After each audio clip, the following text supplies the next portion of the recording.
I think the biggest issue facing formerly incarcerated people is the ability to be able to come back in their community and thrive. How do we bring people back in the healthiest way? How do we make sure that there are systems in place to support them and becoming a part of the community in the most positive way?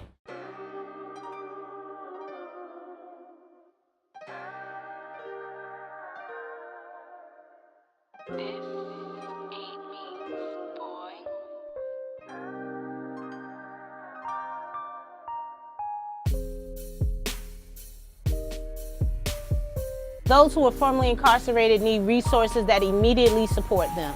So whether that is a safe place for them to be, a place for them to process of being incarcerated for a period of time, because I still don't think people are actually ready when they come out.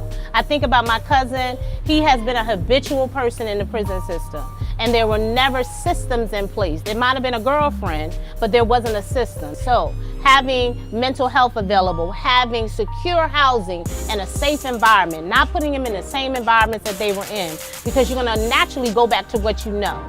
We don't want them moving like they used to move.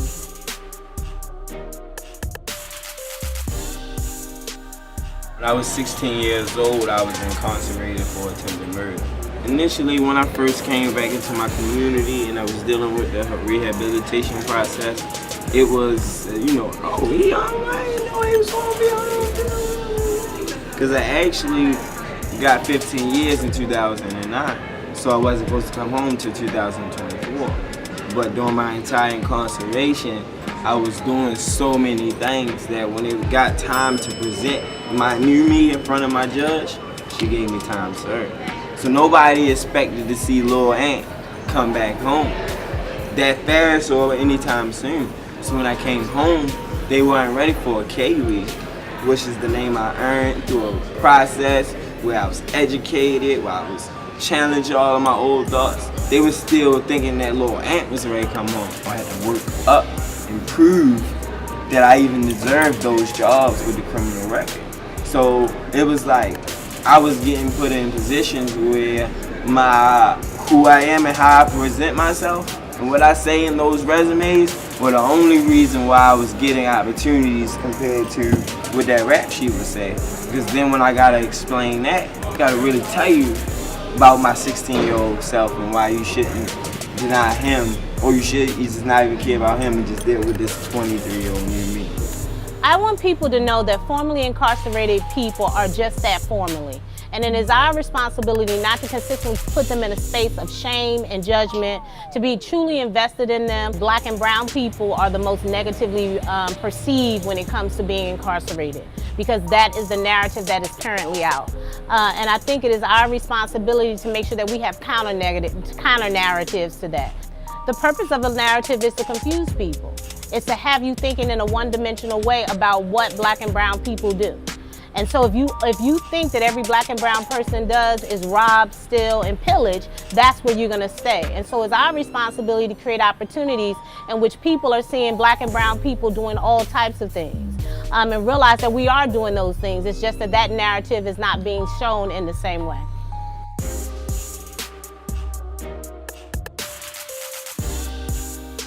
Any type of creative arts in any way impacts those who are formerly incarcerated. It helps them to process things. I think if more people were involved in creative arts, they would be able to manage their anger, they would be able to manage their hurt. So whether they manage that in the form of creating a poem, using clay, painting, singing, I think the more outlets that you have to manage yourself, you'll have a better opportunity of not getting caught up in negative things. I got more into poetry because this is what happened. I would have a cell buddy and he would have a girlfriend. And a lot of my peers weren't that good with writing, or if they could write at all. So when they get the letter from their girlfriend, I would write the response letter and put a poem in it. So it was exciting to see those letters come back in the response to my poetry and stuff like that, because now I'm reading this guy's girlfriend and she in love with my letter. And I would inquire him specific questions that only they would do, and I would literally, write it just for him and their relationship. But it was that stage of my incarceration where I took poetry on as a daily task, and it evolved because I had to write more. Poetry was my, creative expression, because it's what I'm good at. this path, by tomorrow, you'll only be seeing the monotonous life of a prisoner. So my younger self looks at me and he says, everything that you said makes sense. But I'm charged right now. I mean, I feel you, and I ain't tripping off no prison bed, and you're the older version of me, so what do I got to worry about? I look at him and I said, time repeats itself like old classics on the radio.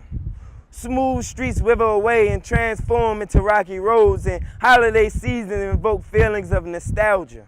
Nevertheless, you become the standard.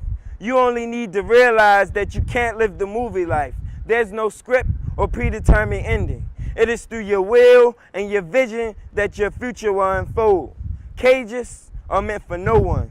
Experience is the teacher that has no pity. Death once was a name that I called upon each morning. Today, I call for life. Right now, you have no vision that your tomorrows are certain to be empty. Luck is for those who rather wait for things to fall out of the sky.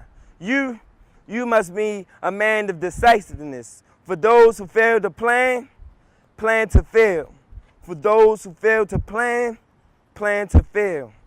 Letter to my younger self.